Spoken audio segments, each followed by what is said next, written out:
Do you listen to Knights of the Black Death? I really like that music. It's full of energy. These are the games that had us glued to our screens for the past 12 months. Welcome to WatchMojo.com, and today we'll be counting down our picks for the top 10 best video games of 2018. God of War. Even this says good of best game of 2018. Never played as good. 2018 has been an absolute roller coaster of a year. Mario. Click the link below to find our best and worst of 2018 videos for a look back at all the awesome and crazy things that happened.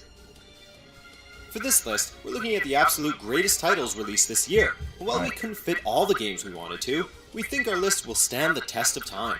As is tradition, we will not be including any remakes, remasters, or enhanced ports of any kind. Also, we will not be including Fortnite, as its Battle Royale mode was released in 2017. However, this time around, we're going to start out with the honorable mentions to get things going. Hate that game. Next time, I'll have a tale of my own. Hate that game. It'll be bloody and agonizing, sure. But at least it'll be quick. I don't know this. Forces are contesting Alpha. Yeah, Black Ops. Never played that. And with that out of the way, here we go. Number 10, Far Cry 5. Everything Never played this. could be overcome if you embraced an idea. The latest entry in this long-running Ubisoft franchise wasn't just a really fun experience, it changed up its open-world format for the better.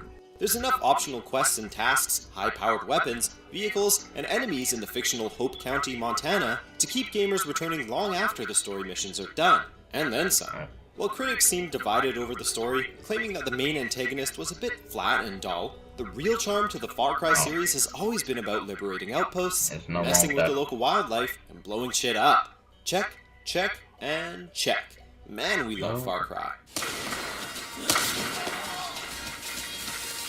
Yeah, not seeing myself getting this. Number 9, Dead Cells. Never played this. This game's mixture of a roguelike dungeon crawler and Metroidvania action-adventure made a lot of gamers take notice during its time in early access, which helped make its release very successful. For fans of the Dark Souls series and those looking for a challenge, this is a 2D actioner that just cannot be missed. As a literal collection of Dead Cells, gamers explore procedurally generated levels, fighting the undead within, and collecting cells that are used as an in-game currency to level up one's character similar to the Souls games. And, yep, you guessed it. Upon dying, you lose your cells and have to start over again. Sounds like a frustratingly great time.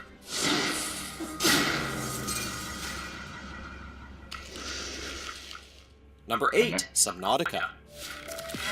You know, I do hear that it's type of horror. Here's that type of horror game. This is an open-world adventure unlike many found in the overcrowded genre nowadays, with a focus on survival, managing resources, and of course, exploring a vast alien ocean. There are no towers to unlock or bad guys to shoot, but there's a lot of cave sulfur to collect. Not to mention the game's story is surprisingly engaging and compelling, especially given how it's conveyed to the player. Trust us that this game is a rare example of a truly fun survival game that'll have you both excited and terrified of what's just beyond the next reef. I can't stop playing this. Number 7, Assassin's Creed Odyssey. Yeah, I think Corey can't play this. It's nice. It's a good game. With the reboot of the Assassin's Creed series last year in Origins, the franchise took a leap forward in terms of gameplay and visual upgrades that fans of the series wanted for some time. Odyssey moves even more toward role-playing than its predecessor, and does it in a way that feels crucially important to the story and environments. Sure, some upgrades come by way of grinding, but the feeling we had building our versions of Alexios or Cassandra, and how that empowered us to move about this huge open world, was a unique highlight in 2018. Also, the game's fictional retelling of the Peloponnesian War, how cool was that? Day was a day the Persians will never forget. Number 6, Marvel's Spider-Man. Yeah, this one's popular. Yeah, Spider-Man was way popular too. Way popular. And I love it. At long last, we have the definitive Spider-Man game that fans have wanted since the days of Spider-Man 2. Swinging through the streets of New York City as Spidey has never felt better, and playing as Peter Parker was also surprisingly satisfying due to his relatable story, and addition of puzzles that greatly switches up the pace. Not only that, but the edge-of-your-seat boss battles provided some of the game's most climactic moments. Sure, side activities could have been better, but with traversal and combat this good, it's the game that Spidey fans have been waiting for.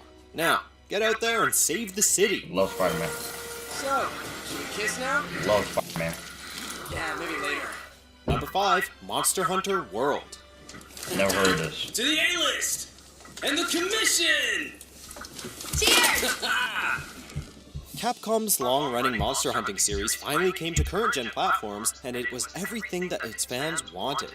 A deep, satisfying loop of chasing down grisly beasts, looting their corpses, upgrading gear and weapons, and then tracking down even nastier beasts. Rinse and repeat. No longer divided into regions or zones, this Monster Hunter is a fully open world that feels truly alive with all types of monsters within. But, as longtime fans know, success in this world still comes with a bit of a learning curve.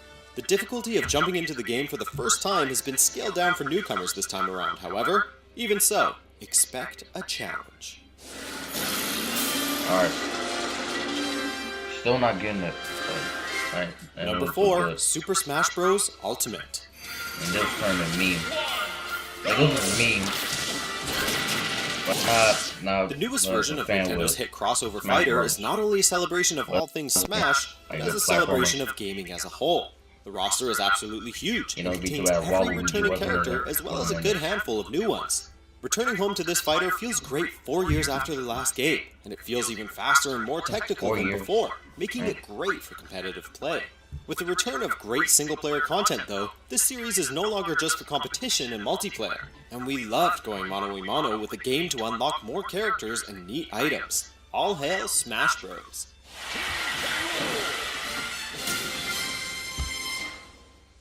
Number 3, Celeste. A YouTuber named Eric played this. It's good. It's great. Who says graphics are everything? There's always plenty of room for super tight gameplay, fantastic soundtrack, in the and a game, deeply original story. And luckily, Celeste checks off all 3 boxes to become one of the best 2D platformers ever made. Madeline struggling to climb Celeste Mountain while dealing with her own anxiety issues and inner demons is an emotional journey that we weren't expecting to be handled so incredibly well for such a tricky subject. Plus, the challenging yet well-designed stages really nail the game's themes of overcoming adversity. It's one thing to have a fantastic story and gameplay, it's another to have these elements complement each other so well. Thus, Celeste sets a new high bar for future indie games. It has a good theme about mental health. And then there's also the effect Number 2, God of War. Might. This is on Game of the Years with being the best game.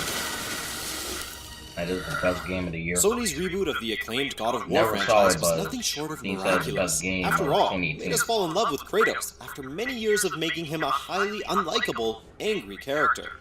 Backed by Norse mythology this time around, this game tells a tender, dynamic tale of Kratos and Atreus' emotional journey about fathers and sons, loves and losses, and new beginnings. All backed up by tighter combat and a jaw-dropping Norse world to uncover.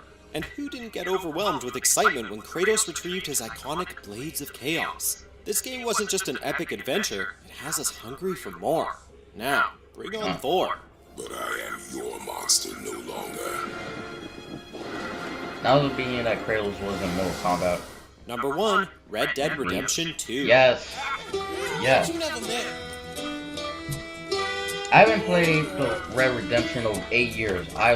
What would a best of the year list be without the latest offering from Rockstar Games? We don't know, nor would we care to find out. This game is everything that Grand Theft Auto isn't. Slow-paced, realistic, and highly precise. But it's also everything we've come to love from Rockstar.